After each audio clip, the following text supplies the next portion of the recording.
लूकोस अध्याय 5। एक दिन मसीह यीशु गन्नेसरत झील के तट पर खड़े थे। वहां एक बड़ी भीड़ उनसे परमेश्वर का वचन सुनने के लिए उन पर गिर पड़ रही थी। मसीह यीशु ने तट पर नावें देखी। मछुआरे उन्हें छोड़कर चले गए थे, क्योंकि वे अपने जाल धो रहे थे। मसीह यीशु एक नाव पर बैठ गए जो शिमोन की थी। उन्होंने शिमोन से नाव को तट से कुछ दूर झील में ले जाने के लिए कहा, और तब उन्होंने नाव में बैठकर इकट्ठा भीड़ को शिक्षा देनी प्रारंभ कर दी। जब वह अपना विषय समाप्त कर चुके, शिमोन को संबोधित करते हुए उन्होंने कहा, नाव को गहरे जल में ले चलो और तब जाल डालो। शिमोन प्रभु से बोले, स्वामी, हम रात भर कठिन परिश्रम कर चुके हैं, किंतु हाथ कुछ न लगा। फिर भी इसलिए कि यह आप कह रहे हैं, मैं जाल डाल देता हूं। यह कहते हुए उन्होंने जाल डाल दिए। जाल में इतनी बड़ी संख्या में मछलियां आ गई कि जाल फटने लगे। इसलिए उन्होंने दूसरी नाव के मछुआरों को सहायता के लिए बुलाया। उन्होंने आकर सहायता की और दोनों नावों में इतनी मछलियां भर गईं कि बोझ के कारण नावें डूबने लगी। सच्चाई का एहसास होते ही शिमोन मसीह यीशु के चरणों पर गिर कहने लगे, आप मुझसे दूर ही रहिए प्रभु, मैं एक पापी मनुष्य हूं।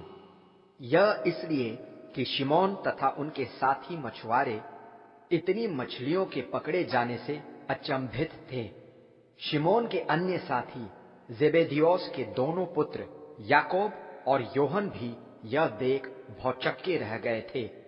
तब मसीह यीशु ने शिमोन से कहा, डरो मत, अब से तुम मछलियों को नहीं, मनुष्यों को मेरे पास लाओगे। इसलिए उन्होंने नावें तट पर लगाईं और सब कुछ त्याग कर मसीह यीशु के पीछे चलने लगे। किसी नगर में एक व्यक्ति था जिसके सारे शरीर में कोढ़ रोग फैल चुका था। मसीह यीशु को देख उसने भूमि पर गिरकर उनसे विनती की, प्रभु, यदि आप चाहें तो मुझे शुद्ध कर सकते हैं। मसीह यीशु ने हाथ बढ़ाकर उसका स्पर्श किया और कहा, मैं चाहता हूं, शुद्ध हो जाओ। तत्काल ही उसे कोढ़ रोग से चंगाई प्राप्त हो गई।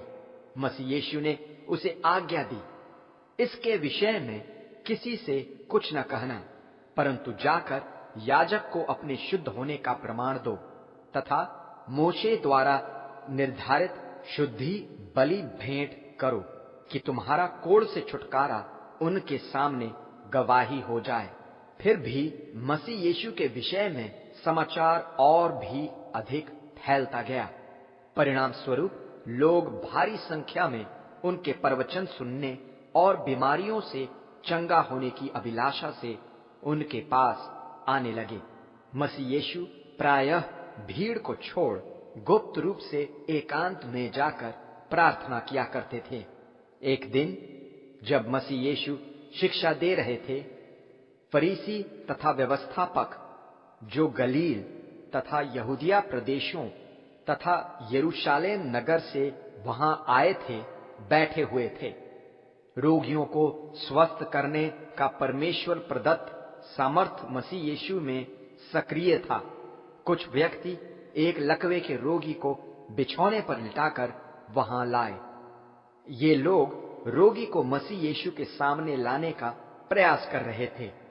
जब वे भीड़ के कारण उसे भीतर ले जाने में असफल रहे, तो वे छत पर चढ़ गए और छत में से उसके बिछौने सहित रोगी को मसीह यीशु के ठीक सामने उतार दिया। उनका यह विश्वास देख मसीह यीशु ने कहा, वत्स, तुम्हारे पाप क्षमा किए जा चुके हैं। फरीसी और शास्त्री अपने मन में विचार करने लगे, कौन है ये व्यक्ति जो परमेश्वर निंदा कर रहा है? भला परमेश्वर के अतिरिक्त अन्य कौन पाप क्षमा कर सकता है? यह जानते हुए कि उनके मन में क्या विचार उठ रहे थे, मसीह यीशु ने उनसे कहा, आप अपने मन में इस प्रकार तर्क वितर्क क्यों कर रहे हैं? क्या कहना सरल होगा, तुम्हारे पाप क्षमा कर दिए गए, या उठो और चलो? किंतु इसलिए कि मैं चाहता हूं कि आपको यह मालूम हो जाए कि मनुष्य के पुत्र को पृथ्वी पर पाप क्षमा करने का अधिकार है, मैं लकवे के इस रोगी से कह रहा हूं, मेरी आज्ञा है, खड़े हो जाओ, अपना बिछौना उठाओ और घर जाओ। उसी क्षण वह रोगी उन सब के सामने उठ खड़ा हुआ, अपना बिछौना उठाया जिस पर वह लेटा हुआ था, और परमेश्वर का धन्यवाद करते हुए घर चला गया।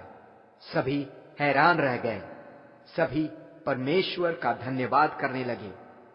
श्रद्धा से भरकर वे कह रहे थे, हमने आज अनोखे काम होते देखे हैं। जब वह वहां से जा रहे थे, उनकी दृष्टि एक चुंगी लेने वाले पर पड़ी, जिनका नाम लेवी था। वह अपनी चौकी पर बैठे काम कर रहे थे। मसीह यीशु ने उन्हें आज्ञा दी, आओ मेरे पीछे हो लो। लेवी उठे तथा सभी कुछ वहीं छोड़कर मसीह यीशु के पीछे हो लिए। मसीह यीशु के सम्मान में लेवी ने अपने घर पर एक बड़े भोज का आयोजन किया। बड़ी संख्या में चुंगी लेने वालों के अतिरिक्त वहां अनेक अन्य व्यक्ति भी इकट्ठा थे। यह देख उस संप्रदाय के फरीसी और शास्त्री मसीह यीशु के शिष्यों से कहने लगे, तुम लोग चुंगी लेने वालों तथा अपराधियों के साथ क्यों खाते पीते हो? मसीह यीशु ने उन्हें उत्तर दिया, चिकित्सक की जरूरत स्वस्थ व्यक्ति को नहीं, रोगी को होती है। मैं पृथ्वी पर धर्मियों को नहीं, परंतु पापियों को बुलाने आया हूं कि वे पश्चाताप करें। फरीसियों और शास्त्रियों ने उन्हें याद दिलाते हुए कहा, योहन के शिष्य अक्सर उपवास और प्रार्थना करते हैं, फरीसियों के शिष्य भी यही करते हैं, किंतु आपके शिष्य तो खाते पीते रहते हैं। मसीह यीशु ने उन्हें उत्तर दिया, क्या वर की उपस्थिति में अतिथियों से उपवास की आशा की जा सकती है? किंतु वह समय आएगा जब वर उनके मध्य से हटा लिया जाएगा, वे उस समय उपवास करेंगे।